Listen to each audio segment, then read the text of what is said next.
তুই যে গোবিন্দের রূপের কথা বলছিস খুব ভালো লাগছে সখী রাধে। আর একটু তোর গোবিন্দের রূপের কথা বল। আমার বলছে দেখে এলাম তাদের সখী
যে কৃষ্ণ হেরে না তাকেও নয়ন দিয়েছে, যে কৃষ্ণ বলে কাঁদে না তাকেও নয়ন দিয়েছে।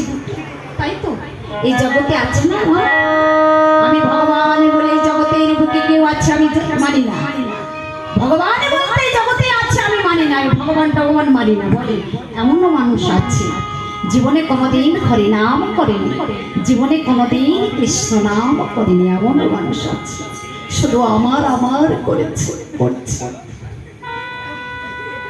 ভাবেনি। কিন্তু আমি কার? আমার তো সংসারে সব কিছু, কিন্তু আমি কার? আমি কিন্তু কখনো এটা ভাবিনি। তাই জীবনে কোনোদিন যে কৃষ্ণ হেরে না, কৃষ্ণ দর্শন করে না, ভালোবাসে না, চোখের জল ফেলে না কৃষ্ণ কৃষ্ণ বলে, তাকেও বিধাতা দুটি নয়ন দিয়েছে। নিতাই গৌর সীতানাথ গৌর ব্রহ্মানন্দ হরি বল হরি বল হরি বল হরি বল।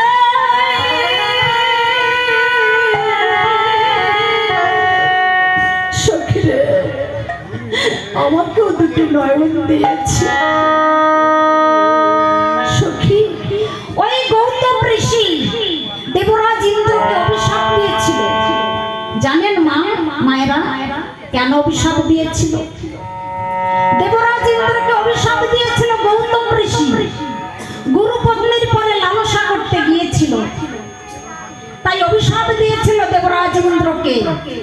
আর তো সারা গায়ে জলে চিহ্ন হয়ে যাবে। দেবরাজ ইন্দ্রের সারা গায়ে জলে চিহ্ন হয়ে গিয়েছিল, কাপড় গায়ে দিয়ে সবসময় ঘুরে বেড়াবে। তারপরে চোখ চিহ্ন হয়েছিল, নয়ন হয়ে গেছিল, সারা গায়ে চোখ চিহ্ন হয়ে গিয়েছিল। তাই রাধারানী আমার বলছে ওই গৌতম ঋষি যদি আমাকে অভিশাপ দিত, আমি সহস্র নয়নে আমার গোবিন্দকে আমি দর্শন করতাম। আর বিধাতা আর যদি আমাকে মিনের নয়ন দিত, মিন মিন মানে কি? মাছ। মিন মানে মাছ, মাছ মাছ তো পলক পড়ে না চোখ, তাই তো দাদা এক পলকে চেয়ে থাকে। তাই যদি ওই মিনের নয়ন যদি বিধাতা আমাকে দিত, মিনের নয়ন কেন দিল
হরি বল